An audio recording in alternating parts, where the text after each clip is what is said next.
Meeting will now begin. Good evening, ladies and gentlemen in attendance and online. I want to thank you for your presence at tonight's Board Mayor and Alderman meeting. My name is Ronald Williams, the fourth elected mayor of town of Farragut. We appreciate that each of you has taken time from your busy schedules to either attend or to view tonight's meeting. All Farragut Board Mayor and Alderman meetings are public notice per Tennessee state law. Board meetings minutes are taken and are available at a later date. Each will be recorded, can be also viewed on YouTube. If you're in attendance, you should be able to pick up a copy of tonight's agenda at the door when you came in. If you could not attend tonight and are viewing from home, then the agenda is available online at our website. For those in attendance that would like to speak, please pick up a blue card at the door and write your name and agenda number that you wish to comment on, and please hand it over to the town recorder.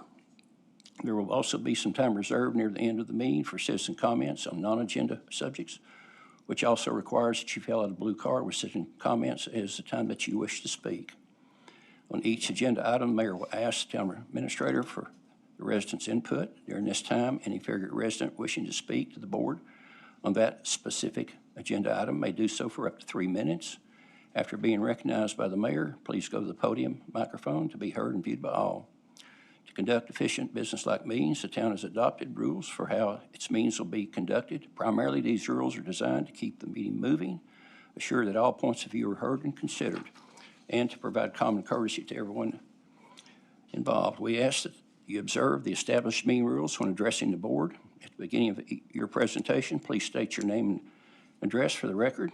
We ask that you address all your comments and questions to the mayor, or in his absence, the vice mayor. Do not direct questions the alderman or the staff members. If necessary, the mayor may call on one of the above to answer your question. Once you've given your input, please return to your seat so we can continue. We ask that every speaker please avoid the use of improper language and conduct and address simply issues, not individuals or personalities with malicious comments.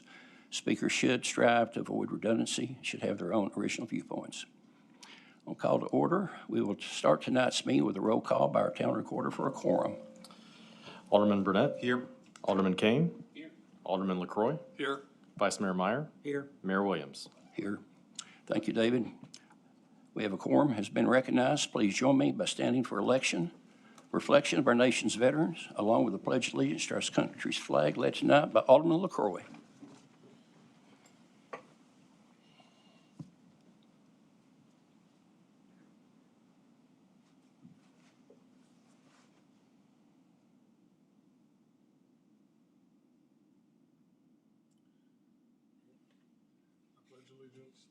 To the flag of the United States of America and to the republic for which it stands, one nation, under God, indivisible, with liberty and justice for all.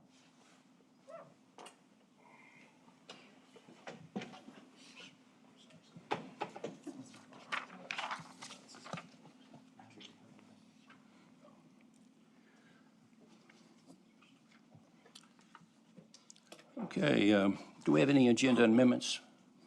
No agenda amendments tonight, sir. Okay, I'll ask for a motion to approve. Okay, Second. okay. That was me. Drew and Alex. Okay, if in favor of approval, please say yes. Yes. Any noes? Okay, let the record show the November 13th, 2025 agenda has been approved as posted. Approval of minutes. Do we have any amendments to the minutes? No, sir. None? To approve. Okay. Second. Drew, Scott. In favor of approval, please say yes. Yes. Any noes? Let the record show the minutes have been approved as posted.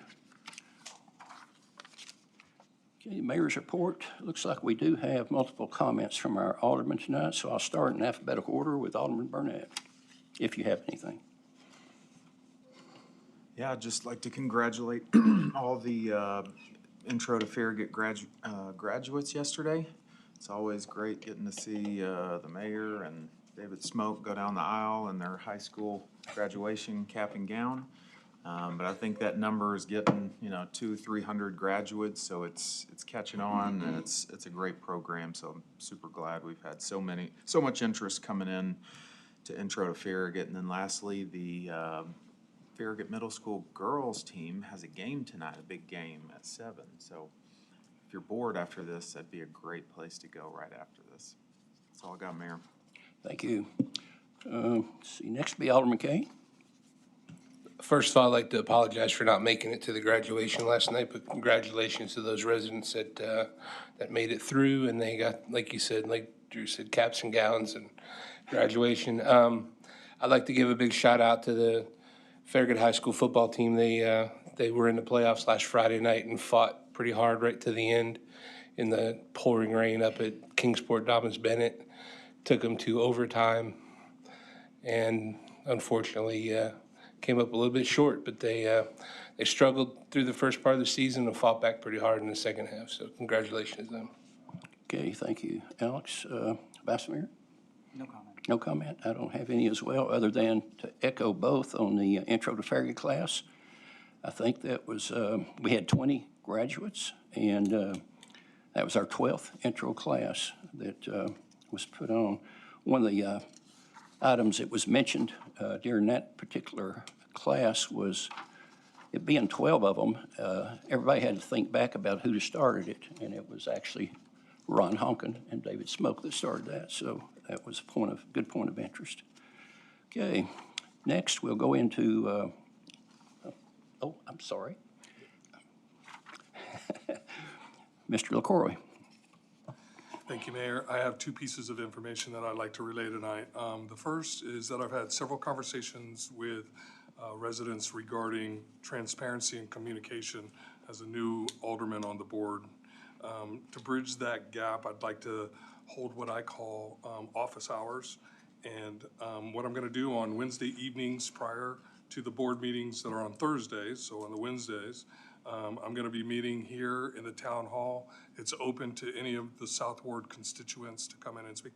I'll talk to everybody, but I'm really focused on the South Ward constituents. So that'll be between 4:30 and 5:30 in the Admiral Conference Room. It's right behind or right across from the clerk's office. These meetings are really designed to give the residents an opportunity to discuss items that are on the agenda first, that are coming up the next day. I want to listen to those South Ward residents on those agenda items, and then on any other items that they would like to discuss. I don't want to exclude the North Ward at all. You know, those residents are welcome to come and attend as well, but my focus will be on the South Ward. I'd also like to invite my South Ward peer, Alderman Burnett. If he would like to come to these meetings, we can post those. He did a great job setting up the Sugarwood meeting. I think we're going to get into that in the agenda itself. So the dates and times for those meetings, December 10th, January 7th, and the 21st, February 11th and 25th, March 11th and 25th from 4:30 to 5:30. Try to get here before 5 o'clock because the doors may be locked. And you can also contact me on my town's email address, which is on the website, or you can call my town associated phone number, which is 865-218-3393. Leave a voicemail. I work during the day. I'll call you back as soon as I can. The second item that I'd like to discuss concerns the confusion that I had after the October 9th Board of Mayor and Alderman meeting, in which Alderman Kane brought forward a point of order concerning a text message that included Alderman Kane, Alderman Burnett, and Mayor Williams, and a handful of residents. At the time, I was a resident. I wasn't an elected official or appointed official. This confusion, I was confused. It's not an understatement, since it appeared that Alderman Kane was directing an accusation of violating the Open Meetings Act at me, being responsible for agitating against the town in that text group. Since I did not send any text messages or participate in that group, I had no clue why I would have been brought up at all. And I've been asked by about a dozen or so residents what that point of order was, and I never really had an answer. And for the record, Alderman Kane did tell me that his point of order was not directed at me, and I took him at his word at that.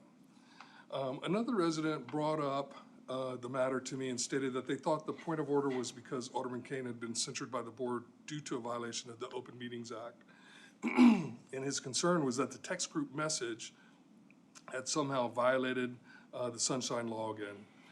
This prompted me to write a letter to the Chief Ethics Officer for the town to investigate the text group messages and determine if there was indeed a violation by any of the elected officials involved.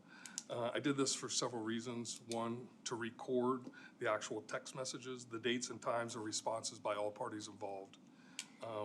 Just in case later on down the road, I forget and somebody asks about it. So it's now recorded. So the town attorney did send that report back to me of his investigation. I didn't really have a lot of time to go through it, but I think the gist of it was there was no violation. There was no violation. There was nothing that happened during that. I'll go through his report tonight when I get home. Personally, I don't think that there was any law violated, through that entire, text message string. It did concern me that there was confusion on it. It was pretty apparent to me that there was no violation of the sunshine. But if there was, I would have been the first to sit through training or retraining to make sure that I was not violating or following the statute. So that's all. I'd like to thank Alderman Kane for his concerns over violating the state statute, but I felt that formal action should have been taken, and that's why I sent the letter. Okay. That's all I have there. Okay, thank you, Alderman LaCroix. I think we're ready to move on to ordinances. We have two of them to review tonight, and we'll start off with ordinance 25-19, approval of ordinance 25-19 on the first reading to amend fiscal year 2025-2026 capital investment fund and ARPA fund budgets, passed by ordinance 2510. Town of Farragut applicant. Good evening, Board. In this ordinance, the Capital Investment Program Fund budget will be amended by transferring $6,089,416.29 from the Capital Fund available fund balance into the CIP expenditures for fiscal year 2026. It also includes the American Rescue Plan Act Fund budget being amended by transferring $132,589.25 from the ARPA Fund Reserve balance into ARPA expenditures for fiscal year 2026. And lastly, includes $25,000 being transferred from the ARPA Fund Reserve balance into the ARPA expenditures to cover change order number 2. The recommended motion is to approve ordinance 2519 on the first reading to amend fiscal year 25-26 Capital Investment Program Fund and American Rescue Plan Act Fund budgets, passed by ordinance 2510. Okay, maybe any residents signed up for this? None, okay. Then we'll move on to Alderman Burnett, if you got any. No questions. No questions. Alderman Kane. No questions. Alderman LaCroix. No question. Vice Mayor. I do have one question. Does that puts us to the end of 2026 as far as ARPA expenditures as per their request? It does. Okay, thank you. We That's all. still collect interest, Mayor, but other than that, the expenditures will be finished. Okay. Okay, that's my only question. Okay, with the discussion closed, I'll ask the town recorder for a roll call vote, please. Alderman Burnett. Yes. Alderman Kane. Yes. Alderman LaCroix. Yes. Vice Mayor Meyer. Yes. And Mayor Williams. Mayor Williams, yes. Thank you, David. Let the record show ordinance 25-19 has been approved on the first reading by a 5-0 roll call vote on November 13th, 2025 at approximately 6:15. Okay, ordinance 25-15, an ordinance on the first reading for approval to amend various provisions of the Farragut Code of Ordinances, Chapter 22, Article 5, driveways and other access ways. Town of Farragut applicant. Yes, Mayor. I'll be presenting this, Mark Shipley. This item actually was presented to the Planning Commission at 2 separate workshop sessions before they took action at it at a third meeting. It was noted during those discussions that this ordinance was actually adopted originally in 1997. And obviously, there's a lot of things that's changed since then, and there's a lot of language in that current ordinance that's very out of date, and it really needed to be completely revisited. Now, we have updated different sections of that ordinance in recent years. The traffic impact study section, we did update a couple years ago to make sure that we address impacts to pedestrians and bicyclists as part of preparing traffic impact studies. But the ordinance 2515 looks at the rest of the ordinance for the most part and makes a lot of changes to it. Most notably, we added some better language as far as from legal perspectives. Added a new purpose and intent section that ties the ordinance better to our comprehensive land use plan, which is our guide for our regulations. And then we also added a couple of other legal sections that deal with, like, if there's a conflict in ordinance language, the stricter applies. A severability clause, that if there's a section of the ordinance that's deemed invalid by a valid court, that the whole ordinance itself doesn't become invalid. And those are things that I know the town attorney has looked at this ordinance and was comfortable with the language. And those are things that, as we make whole-scale ordinance updates, that are important additions to different ordinances. The most significant changes that we made to this ordinance is really to list out and clarify how different types of access approvals occur and how they've been occurring, frankly, in the town, and to really kind of make it easy to follow for different types of scenarios and what you need to submit for those different access-related applications. We also added some language dealing specifically with deceleration lanes and connectivity, things that are that we've been doing with plans anyway, but we really didn't cleanly have it listed in this ordinance, so adding that in there. And so that's mostly what we've done, just kind of cleaned it up, updated it. You know, there's still reference in this ordinance to paper copies of applications that we don't even have. So we've been on the electronic system since 2019. So those kinds of things are things that we're looking at the planning level and trying to, make sure that things are up to date. We also looked at, like anytime we update an ordinance, are there opportunities to help streamline the process, the approval process? And we built some language in there dealing with collector streets where you may have a variance request and the nearest conflicting driveway as far as a distance between driveways is a driveway to a single dwelling unit. And it's really a no-brainer kind of action. And those processes currently have to go through both the Planning Commission and the Board of Mayor and Alderman.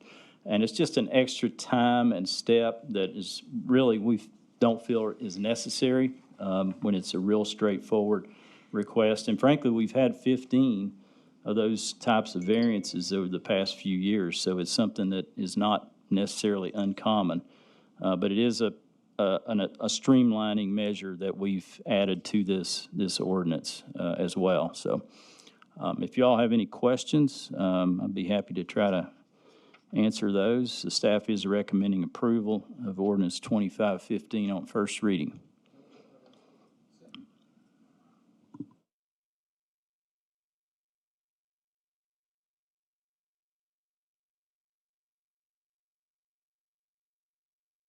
No questions. No questions. Oh, pass. Discussion closed. I ask County Clerk for a roll call vote, please. Alderman Burnett. Yes. Alderman Kane. Yes. Alderman LaCroix. Yes. Vice Mayor Meyer. And Mayor Williams. Okay. Let the record show that ordinance 25-15 has been approved on the first reading by 5-0 roll call vote on November 13th, 2025 at 6:20. Okay.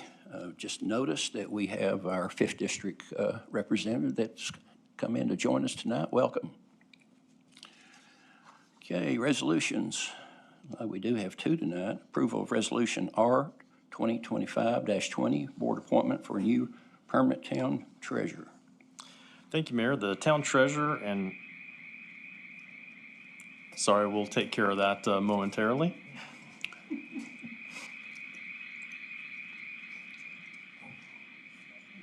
Well, you couldn't plan that any better. That was perfect timing, right?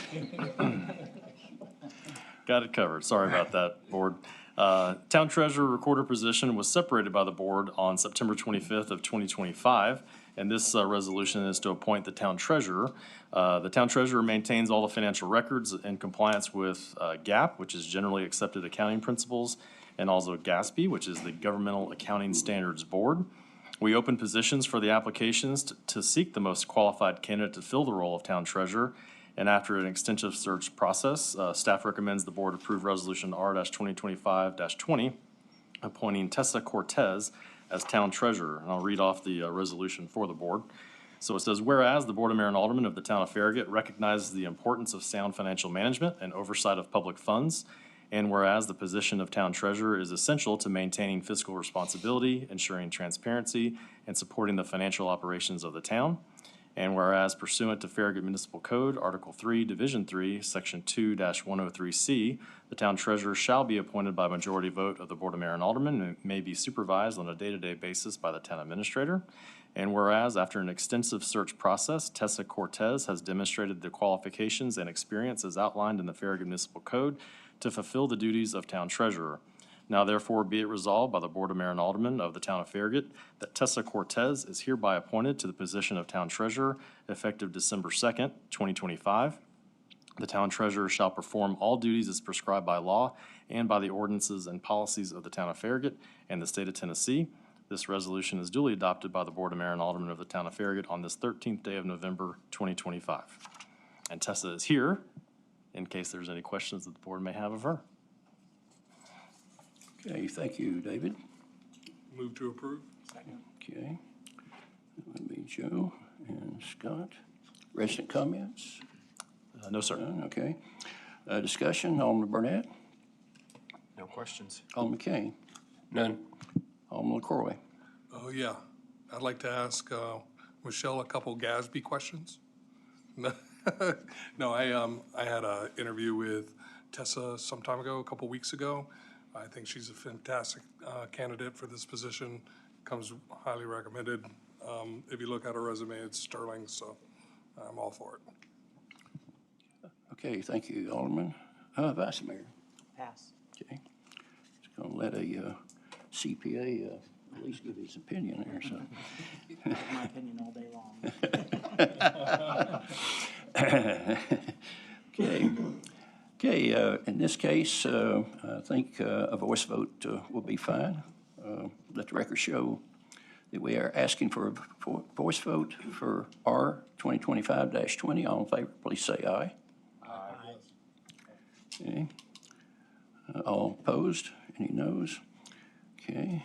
Looks like a test has been approved on November 13th, 2025 at approximately 6:24 p.m. Congratulations, Tessa. Got a question? Okay. Okay, next will be Resolution R 2025-21, Board Appointment of a new permanent town recorder.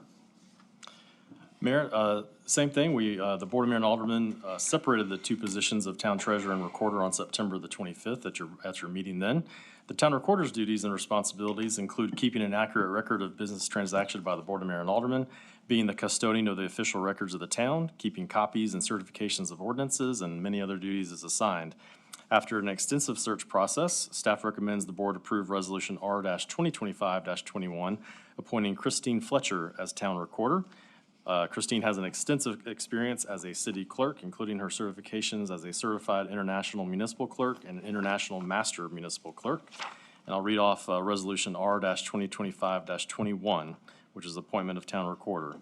So whereas the town of Farragut recognizes the importance of maintaining accurate records of official proceedings, ordinances, resolutions, and other municipal documents, and whereas the position of town recorder is essential to ensuring transparency, accountability, and the orderly administration of town affairs, and whereas pursuant to Farragut Municipal Code, Article 3, Division 3, Section 2-99, the town recorder shall be appointed by a majority vote of the Board of Mayor and Aldermen. And whereas, after an extensive search process, Christine Fletcher possesses the qualifications and experience as outlined in the Farragut Municipal Code to fulfill the responsibilities of town recorder. Now therefore, be it resolved by the Board of Mayor and Aldermen of the town of Farragut that Christine Fletcher is hereby appointed to the position of town recorder effective December 1st, 2025. The town recorder shall perform all the duties and responsibilities as prescribed by law and by the ordinances and policies of the town of Farragut. This resolution is duly adopted by the Board of Mayor and Aldermen of the town of Farragut on this 13th day of November, 2025. Okay, thank you, David. I'll need a motion, please. Second. Okay, we got Scott and Alex. Any resident comments? None? Okay, discussion, Alderman Burnett, No questions. Alderman Kane, None. Alderman LaCroy, No, sir. Vice Mayor. Pass. I have none as well. Although I do want to start by thanking our HR Director, Michelle Pence, and Town Administrator David Smoke, and a job well done in filling in with their temporary appointments while we had nationwide search for the 2 permanent positions. Also for the tough job they had in choosing from the great candidates that applied. Okay. I'll ask if in favor, please say yes. Yes. Yes. If any noes? Let the record show Resolution R 2025-21 has been approved on November 13th, 2025 at approximately 6:27 p.m. Okay, next we'll move on to business items. We have 9 on tonight's agenda for review. We'll start off with approval of upgrades to the Farragut Community Center camera system using Omnia, contract number R220701. Good evening, Board. Travis Ramsey, IT Manager. As part of the ongoing upgrades to the town's security systems, there's a need to install updated security cameras at the town's community center. The IT department has engaged Everon for this project through Omnia contract R220701. Everon will provide all necessary materials and perform the complete installation. Project funding is allocated from the fiscal year 2026 Capital Investment Program under the Town Facility Security Plan. These enhancements address previously identified coverage gaps at the Farragut Community Center, ensuring comprehensive interior and exterior camera coverage. The proposed system aligns with the standardized camera platform currently utilized at the Public Works and Town Hall, maintaining consistency and uniformity across town facilities. Staff requests approval of purchase for the Farragut Community Center camera system using Omnia contract number R220701 in the amount of $31,548.17. Second. Okay. Scott, Alex, okay. Any rest of comments on this one? None, okay. Discussion, we'll start off again with Alderman Burnett, No questions. Alderman Kane, None. Alderman LaCroy, I pass. Vice Mayor. Pass. I have nothing, discussion closed. I'll ask if in favor, vote by saying yes. Yes. Let the record show that the request has been approved as requested. Next will be approval of contract 2026-15 with Leap Spark LLC for the Farragut website redesign. Hello, Board. I'm Hallie Reed, the Tourism Manager. The Visit Farragut website is an important asset for our tourism marketing efforts, and with that in mind, we need to keep this page updated with as fresh and engaging as possible. Our current website is in need of major updates in many ways, including ADA compliance, accessibility, ease of use, and overall visual design to stay up to date with current standards.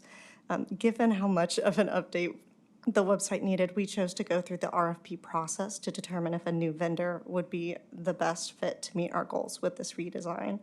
We had a total of 9 vendors who submitted proposals. Our selection committee chose Leap Spark's proposal based on their pricing being under budget, their design concepting, staff support, and overall qualifications for the project. The redesign process should take an estimated 6 months. With that being said, staff recommends approval of contract 2026-15. Okay. Scott, Alex, any rest of comments on this one? None? Okay, discussion on Burnett, No questions. Alderman Kane, None. Alderman LaCroy. Got two questions. How much traffic are we passing through that website?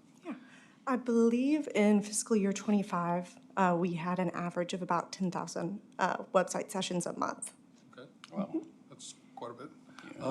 And then one of the purposes is this going to be easier to maintain than the old system? Yes, one of the key factors is how much staff time is put into keeping it updated.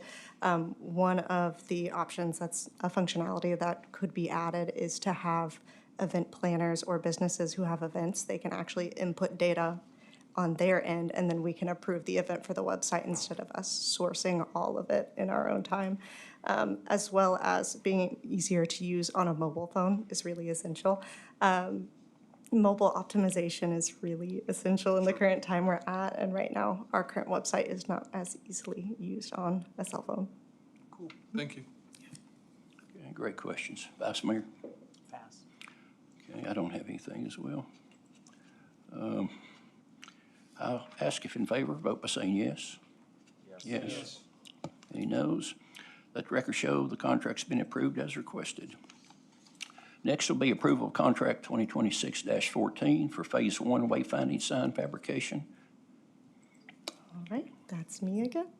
Our current wayfinding initiative started in 2023. This initial stage of the project resulted in an assessment plan that highlighted the wayfinding placemaking needs in our community.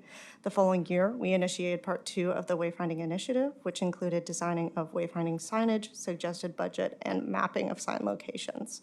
During this stage of the project, designs were presented to the Visual Resources Review Board, Planning Commission, and the Board of Mayor and Alderman to gather feedback and to make final adjustments on the overall designs. Our next stage of wayfinding is the implementation, which will include the fabrication and installation of wayfinding signage. This portion of the project is broken into 3 stages. The first one being planned and budgeted for in the current fiscal year. Phase 1 includes town gateway signage, as well as wayfinding and placemaking signs throughout the town center. 5 vendors submitted bids, and Bright Light Signs Incorporated was the lowest bid received, which their total was at $357,620, which is below our Phase 1 budget. That being said, staff recommends approval of contract 2026-14. Okay. Scott, Alex, any comments from our residents on this one? None, okay. Discussion, Alderman Burnett, No questions. Alderman Kane. I just have a couple. Will the gateway signs coming into the town at the town borders, basically, or entrances like Campbell Station, are those going to be lit up? Yes, I believe we'll have lights on the ground angled up Okay, towards it, all not right, backlit. because if you have not noticed, you need to go see the Sevierville signs in the town of Sevierville. They're pretty impressive the way they're lit up. They're backlit behind the lettering, so it really stands out at night. But that was a big concern about, we've got to make sure it's lit up, especially. Okay, great. Alderman LaCroy. Vice Mayor. Pass. I have nothing. Okay, I'll ask if in favor, vote by saying yes. Yes. Yes. Let the record show the contract's been approved as requested. Okay, next will be approval of professional service agreement with Barge Design Solutions for the preliminary design of Sugarwood Drive access to Kingston Pike.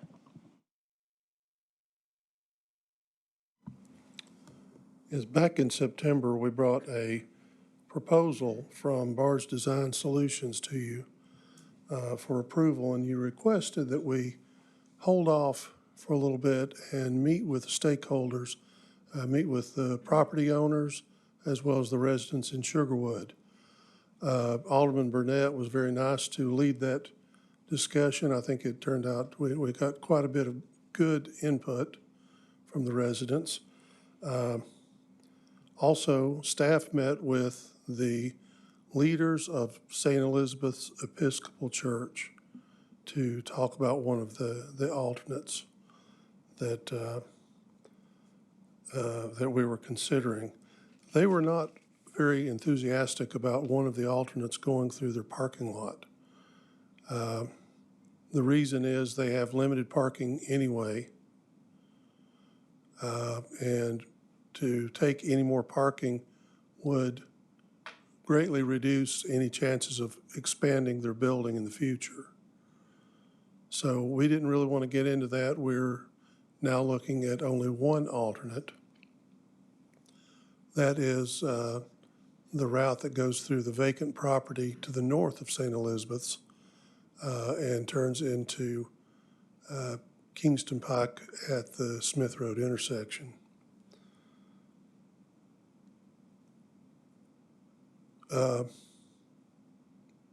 Since we only have one alternate, we decided that instead of going for a concept plan, we wanted to go ahead and have Barge Design Solutions come up with preliminary plans, which is a little more well-developed.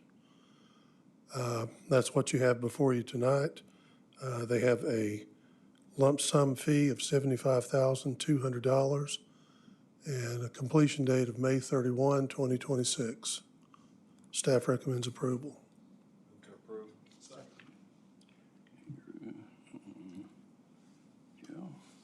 Any resident comments on this one? None? Okay. Discussion, Alderman Burnett? Yeah, thanks, Mayor. I appreciate y'all giving me some time to set up those meetings with the church and with the neighborhood. Thank you and Eric for filling in when my work got in the way for the meeting with the church. But it's very understandable, their feedback. The proposed route would limit them from being able to expand, and they're having some growth ever since around 2020 or so. As well, that area was also an area where they have not a farm, but they grow food there and supply it to the community and some other places. So there were a few different reasons that really would not work for them. But when we went to the Sugarwood meeting, we had, 20, 30, 31, there you go. So we had a good group out there. The HOA president was very good to work with and helping me get that set up. And I appreciate Alderman LaCroix and the mayor being there as well. So feedback was pretty strong. There were definitely some questions. What happens here? What happens on Virtue? What happens with stacking? So we got to hear a lot of good feedback, but the vast majority, 80 to 95%, were very much on board with us going forward and getting the design work done and then to report back to them. It's difficult when you're that early meeting with people because the first thing people want is show us what it looks like. Well, we came to you before we did that to get your feedback. So now we're at that stage, we've got good support, and now we'll be excited sometime this summer to be able to meet with them again and show them the design work. I will say that there are some challenges with this route, which is why I asked them to propose only to the preliminary plan stage. That'll be a good point for us to take a really good look at the plans and make sure that it is something we want to move forward on. That's all.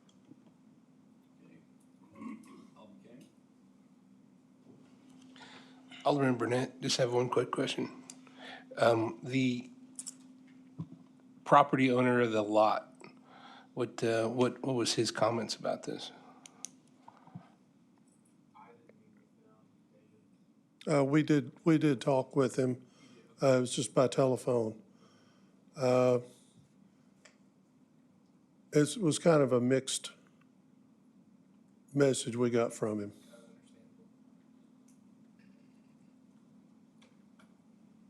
Okay. Alderman LaCroix? Yeah, thank you, Alderman Burnett. Putting that meeting together, I thought, we didn't have a plan. It was going to kind of falter. It was very engaged. People in Sugarwood they were great to talk to. I also want to point out that I received a lot of correspondence from St. Elizabeth.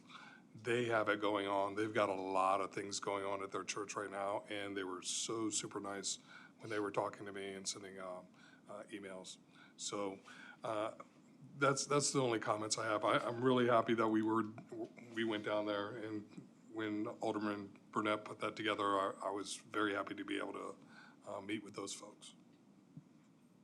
Okay. Thank you. Vice Mayor? Pass. Well, I want to thank everybody that was involved.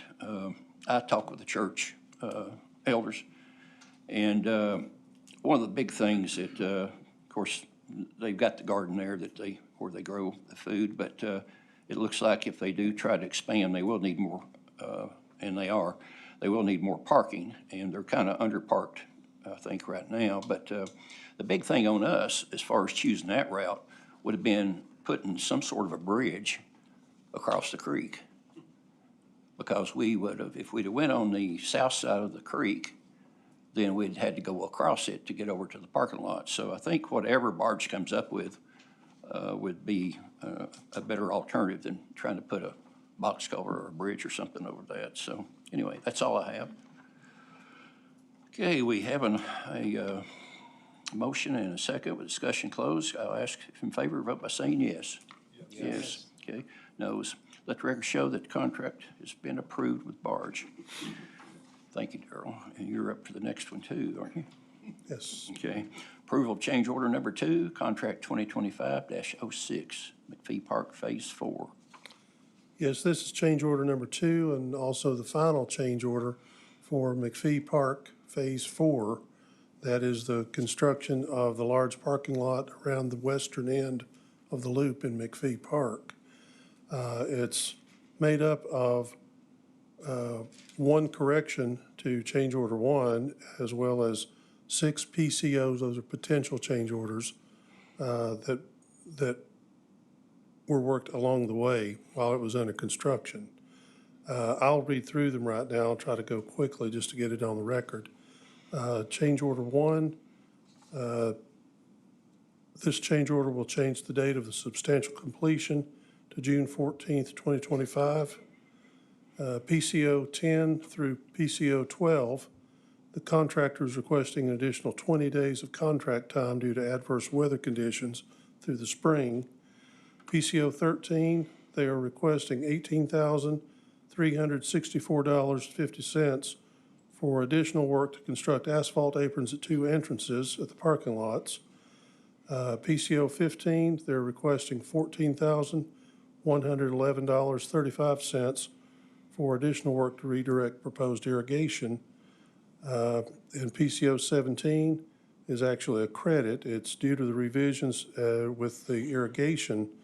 They deleted the requirement for an additional backflow preventer and cover for a net savings of $4,390.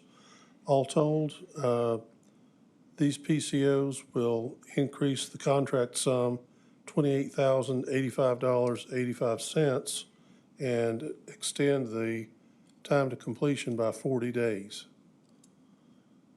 Staff agrees with Ross Fowler, who's our CEI consultant, in recommending approval.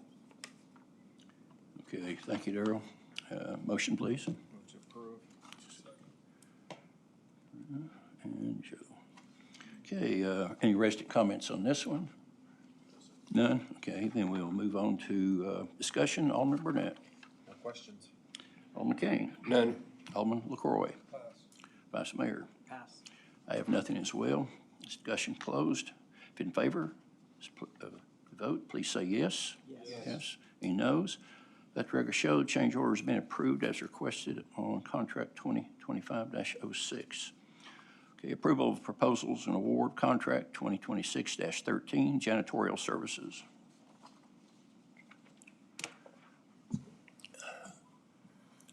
Good evening, Mayor, Alderman, staff, and guests. My name is Will Wiley, Director of Public Works, here to speak on item 6F for the board's consideration. The purpose of this item is to award contract 2026-13 janitorial services to the selected respondent. The town sought proposals with pricing from qualified firms or entities for engagement to perform all janitorial services at Town Hall, the town's area of responsibility at the community center, Public Works, and the Campbell Station Inn. The pricing includes all labor, equipment, and supplies pertaining to this contract. We received 3 responsive proposals on September 25th, 2025. Casco Team LLC proposal with supplies was $137,760. Jowers Cleaning Services proposal with supplies was $104,008. And American Facility Services proposal with supplies was $93,300. There's an attached tabulation for your review. American Facility Services scored the highest in the committee evaluation. Also, the evaluation tabulation is, overall score sheet is there for your review. Contract costs for the remainder of this fiscal year are $54,425. Please note that all bids are for annual contracts. Staff recommends approval, and I am available for any questions.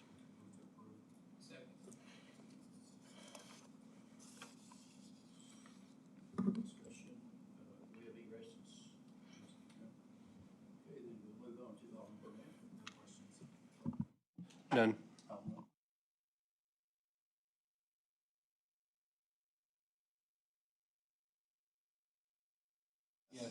Any noes? Let the record show that the contract has been approved as requested. Okay, next will be approval of purchase of Diamond 20-foot heavy-duty hitch boom from Sourcewell Co-op, contract 032525. Good evening again, Mayor and Alderman. This item is 6G for your consideration. The purpose of this agenda item is to approve the purchase of a Diamond 20-foot heavy-duty hitch boom for the Public Works Department.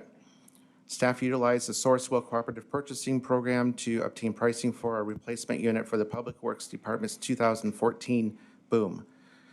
Sourcewell is an approved procurement method that uses pre-qualified competitive bids. Due to the department's emerging need to purchase this piece of equipment, Public Works will defer the purchase of tractor number 14 and mower number 22 until a future fiscal year. See the attached memo for reference.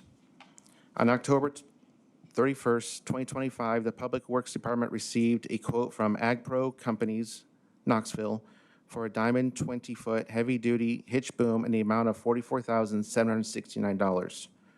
Staff recommends approval, and I am available for any questions. Okay, let's see here, that would be Drew, Alex. Any rest of comments on this purchase here? None? Okay, then discussion will be Alderman Burnett, No questions. Alderman Kane, None. Alderman LaCroy. Can I drive it? Can, I don't think the insurance will cover that. It's employees only, by the way. Okay, Vice Mayor. Pass. I don't want to drive it either. Discussion closed. If in favor, vote by saying yes. Yes. Noes? Let the record show purchase has been approved as requested. Thank you, Will. Okay, next will be approval appointment to the VRRB.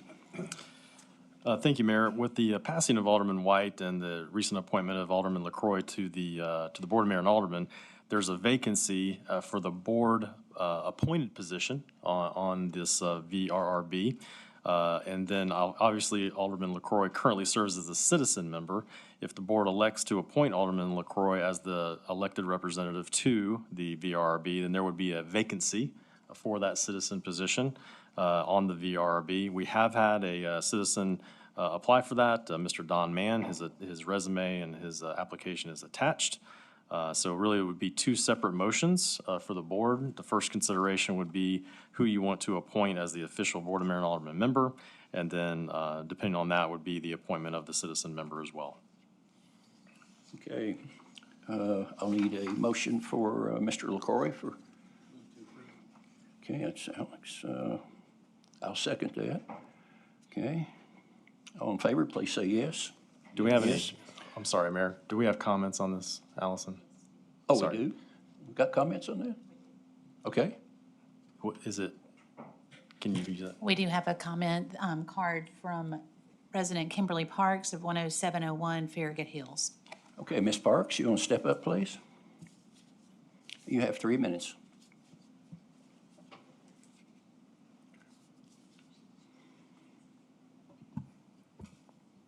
Okay, thank you. Kimberly Parks, 10701 Farragut Hills Boulevard.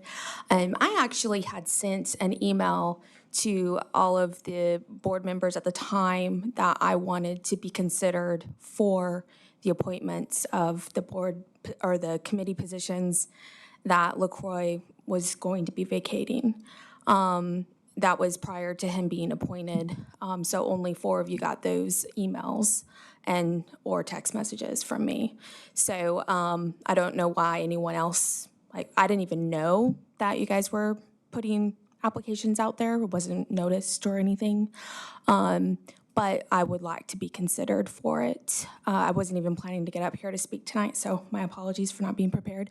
But yes, I would definitely love to be considered for one of them as well. So thank you. Okay, that was, David, correct me, was that posted on our? The applications were open online, so they were open the last couple of weeks, but it's, again, it's just whoever applied on our online system. I didn't know that Ms. Parks was interested in the position. Okay, then I guess with that said, with that one application, I'll ask for to appoint Mr. Don Mann.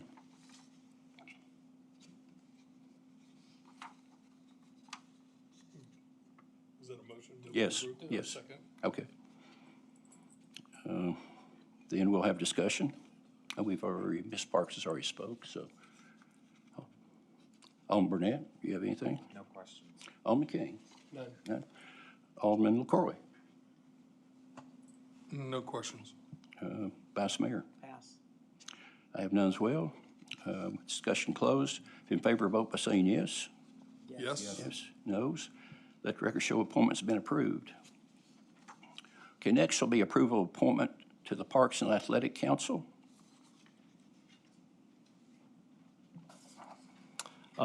Mayor, thank you. Again, Alderman LaCroy was on this board as well, and he has stepped down from that board since we already have Alderman Burnett as the Alderman liaison to the Parks and Athletics Council.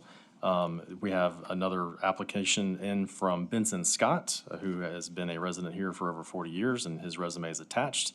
That's the one resume we have for this application at this time. So the motion would be to appoint Benson Scott to the Parks and Athletics Council. Okay, I'll make the motion to appoint Benson Scott. Second. Okay. Scott. Okay, anyone signed up to speak on that one? No. Okay, Alderman Burnett? No questions. Alderman Kane?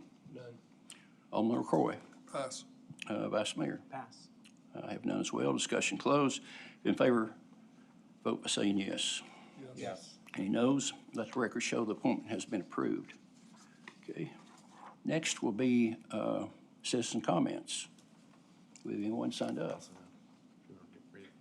We do have someone signed up, resident Kimberly Parks of 11701 Farragut Hills Boulevard. Ms. Parks, again? Thank you. I'll make this short. Was not planning on speaking tonight, but you guys had brought up transparency tonight, and this hits really deeply in my heart. I want to know how many candidates applied to the recorder's position and the town treasurer's position, because that wasn't known. So that's one of my questions. And then open records. So I've been going back and forth with the town administrator about open records. I had specifically asked for some of my records that were email format to be contained in their original state because it makes it easier for me to review them. I've only reviewed part of my last open records request, and in it, on the computer, when I was looking over it, he just did the PDFs and he named all of them, so I can't even match up the attachments with the emails. I have no idea what they even are. So I really feel like I should be allowed to have them in their original file format, which would be easier technically, because you could just save it that way and it saves the name. And I can actually open it up on my computer because I have Outlook Classic. So it would just make it easier that way for me. I don't understand why the pushback on it is. It just, as of right now, I have a mess of open records because he's refusing to give them to me in the MSG file, and I can't match them up with the emails. So I would like to ask the board to allow me to have that. And then also, I've been getting rejections for open records with blanket rejections. And one of them was trying to get video footage of when I came in to, I think, get some open records requests. I got some copies of the code enforcement log, and I wanted the video footage from when I walked in, and they've rejected that footage from me being able to see it. And we've actually gotten video footage before from the town, so it's just odd that I'm not getting it now. And then there was another one that I think we figured it out, but I want my records requests to be done appropriately and by the law. So that is all I have. Thank you. Okay, thank you, Ms. Parks. Are you done? I asked a question about how many candidates applied. Oh. I guess we would have to ask the. I'll let Michelle Pence, our Administrative Services Our HR Director. person. We had 45 applicants to the finance director, and we had 92 to the recorder. Now, that's everybody, not everybody was qualified, but that's everybody who applied.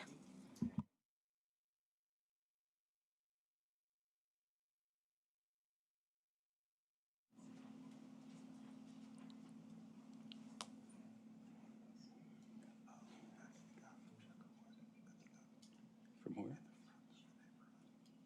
Sure. I don't know him.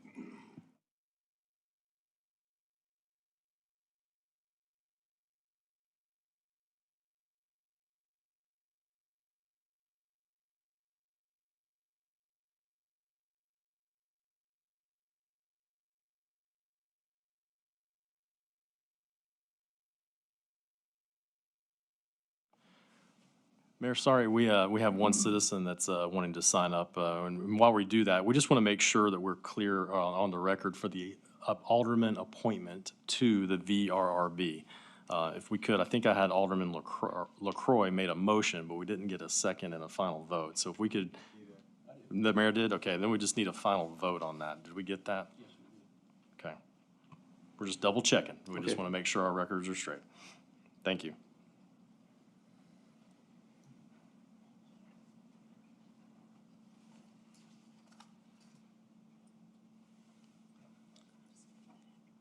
Okay, so our next speaker tonight is Alex Schubert at 1831 Sunstone Way. Ms. Schubert, please step up to and push the green button there right in front of you. The one that looks like a human being. Oh, now it's green. My name's Alex Schubert, and I am one of the property owners of the piece of property that you've already talked about tonight. I'm sorry, I didn't know the meeting's public, but I don't look. I own it with my brother, John Schubert. It's in our family limited partnership.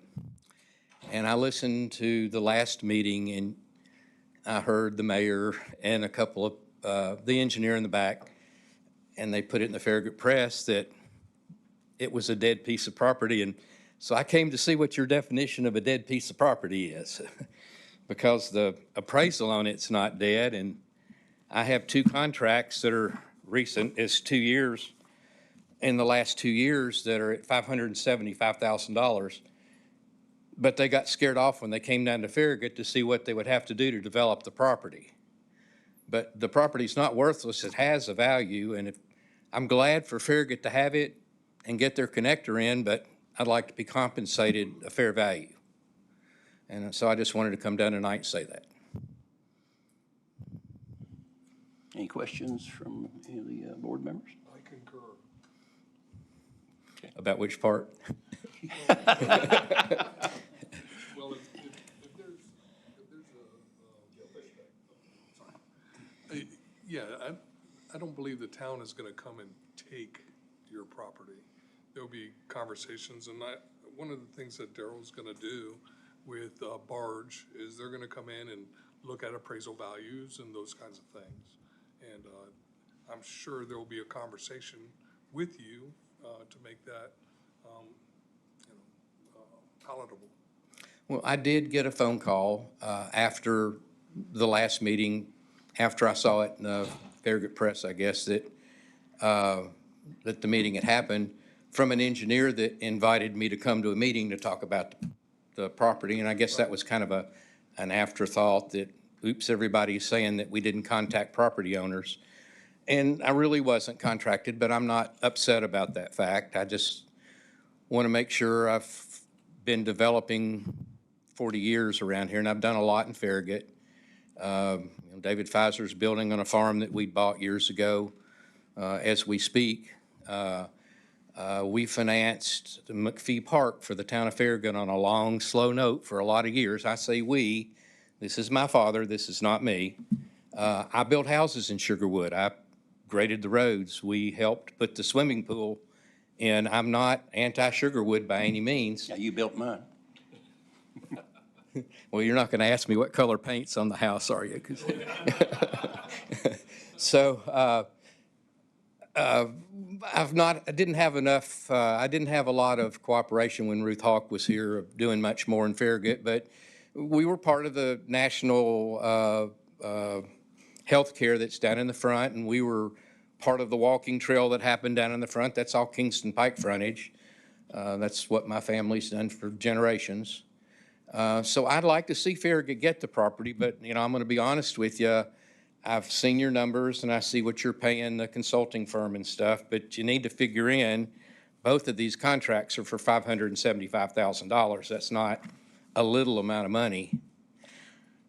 I'll butcher this if I go through the process on how this works, because I'm the new guy and I'm going to use that for a long time coming. I'm the new guy. But Mr. Smoke and Daryl will both go through the process with you and how that's going to, how the town goes through this entire process of design and, you know, looking at, you know, acquisition and all that. There's a process in there.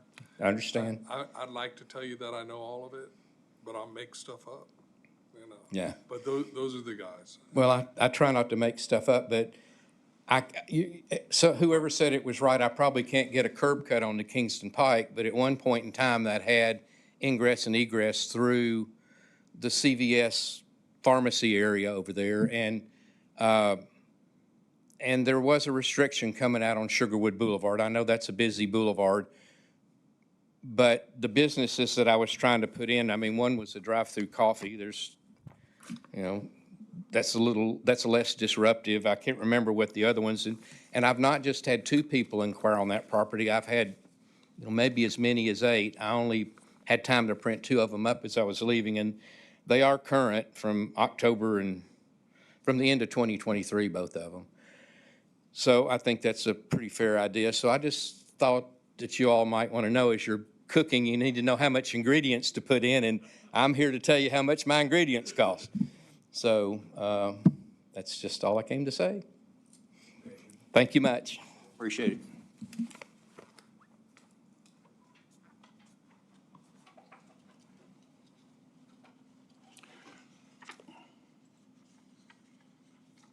Okay, David, you're up. Town Administrator's Report. Thank you, Mayor. I did want to address being the temporary town recorder has certainly been an undertaking, and one that I didn't appreciate quite enough until Ms. Myers left here recently. And I'm so glad that we're going to have a new town recorder in here next month. It'll be wonderful. One of the things, though, that since I don't know all the rules and regulations like a typical international code clerk would, is I rely on our town council and I rely on Open Records Council to give me feedback on what is or is not a public record. And so those are the resources that I utilize in order to make sure that I'm answering these appropriately and making sure that our records are secure, but also that if there's a confidential record, that it remains confidential. And so those are the processes that we're continuing to go through. I'm happy to continue to work with Ms. Parks on her records request and try to get any responsive records that we have to her in the appropriate manner. One thing I wanted to talk to the board about tonight is a budget transfer request. Anytime we have a budget transfer that's inside the same fund of an account that's over $25,000, I want to make sure I come to the board and let you know about that. So we have one in the tourism fund this next, that's just happening. We're taking $31,425 out of major equipment line item and moving that to professional services line item. That's for the website hosting that we just talked about this evening. We need additional website hosting that we did not budget for this year due to this change out that we're doing from one website host to another. This is also my favorite time of year. We have got so much going on. Our Parks and Rec team, our tourism team is super busy with all the fun festivities for the winter. I would just say everyone needs to go visit farragut.org or townoffarragut.org and go to the Parks and Recreation page. Tons of great things going on. One is Campbell Station Skate comes back to McGill Plaza. That's going to open Saturday, November 22nd. That next Monday night, we're going to have Countdown to Light the Park at Founders Park. Our parks maintenance team has been working for the last 6 to 8 weeks, just putting lights up all over town. So we're going to have a big night on Monday, November 24th from 5 to 7. The Santa will be helping the mayor and the board light the tree, all the trees that night. We also have, for the museum, a veterans reception and Day of Infamy presentation on Monday, December 1st in this room at 7 o'clock. Frank Gelbreth, if you've never heard him speak, he's a great historian, does a great job talking about the incidents that occurred up to the battle, up to the attack on Pearl Harbor.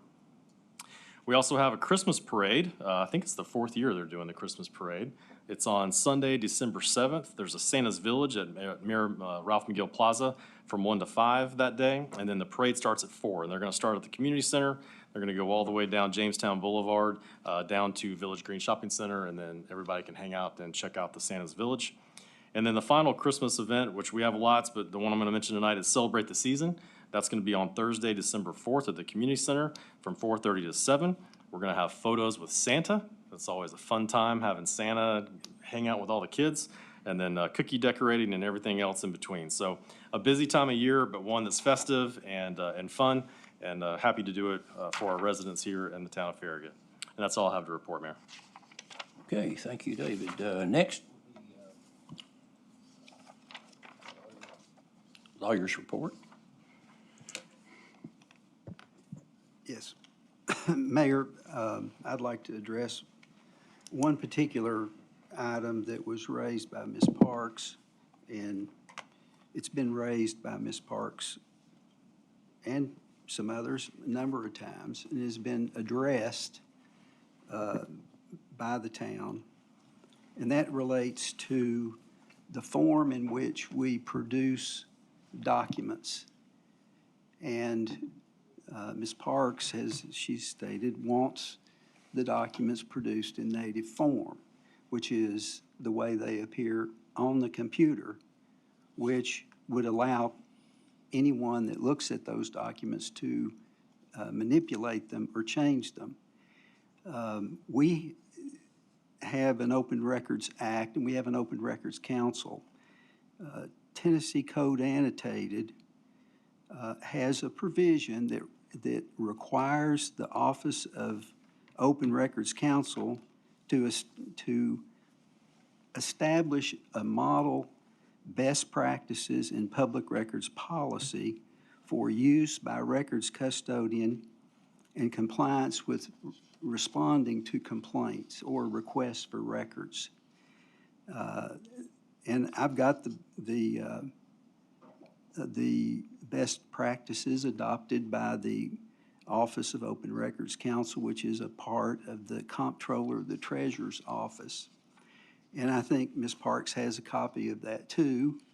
We have cited to it, but here is what the Open Records Council advises municipalities when they're responding to open records requests.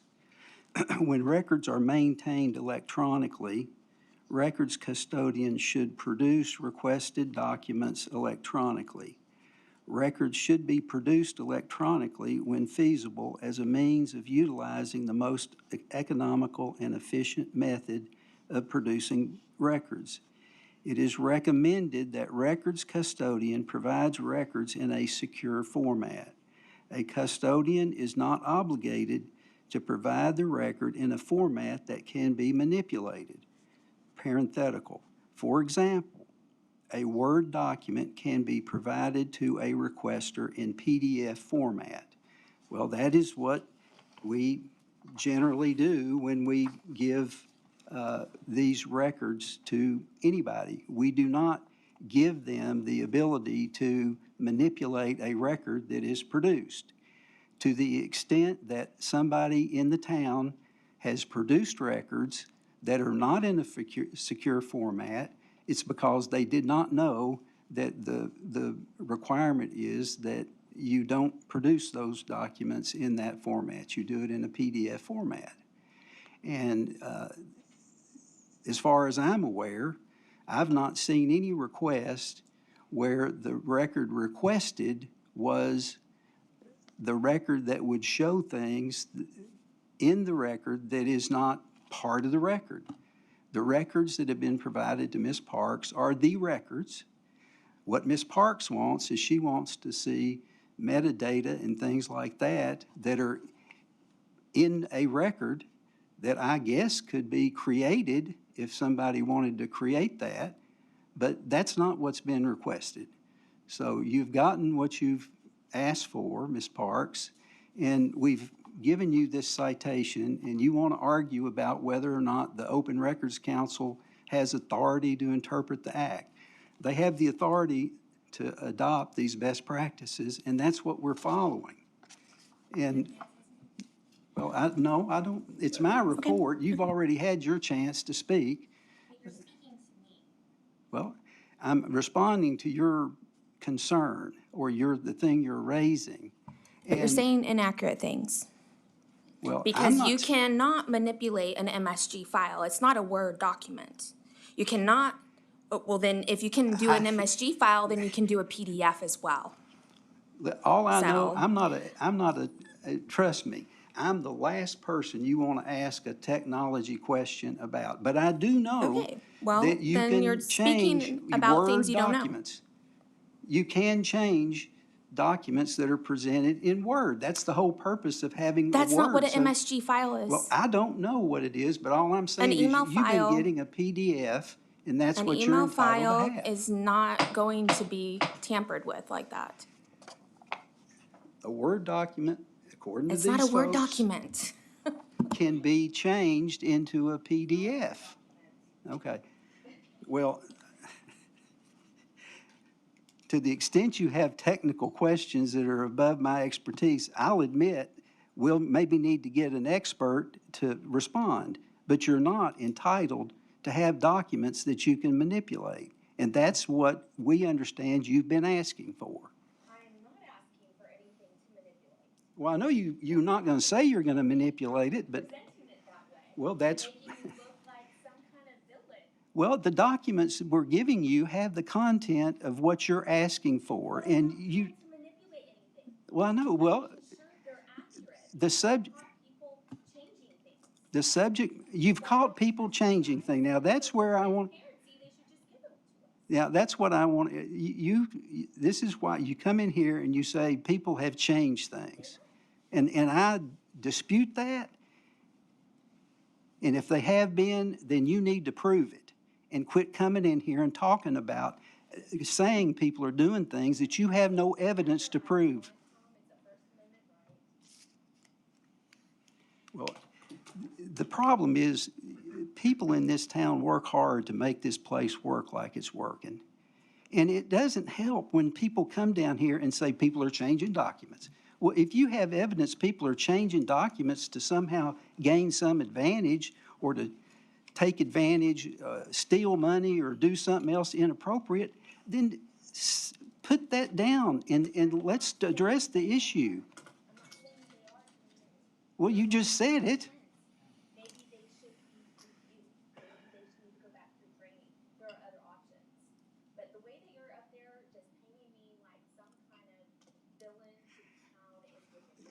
I read your communications. I get the tone, and I know how you talk to our employees.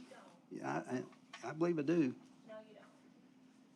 Okay, citizens forum's completed. I think the town attorney has said what he needs to say, and at this point, if there's nothing else from the board members.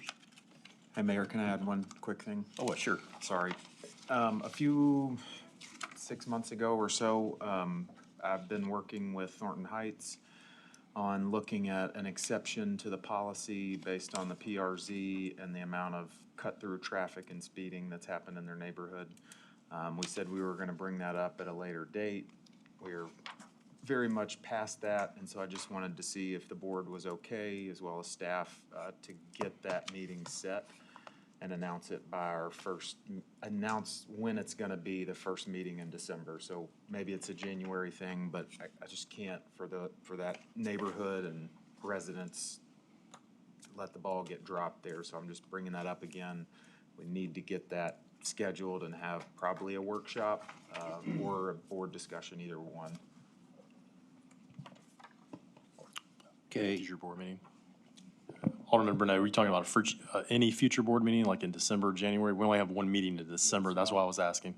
What I said was, could we, between now and December, decide a time we're gonna meet, announce it in December, and then hopefully that could be one of the first or second meetings in January. Okay, I would like for it to be an agenda item. Okay, if that's it, anyone else? Mr. King? Vice Mayor? The open house for the cable station.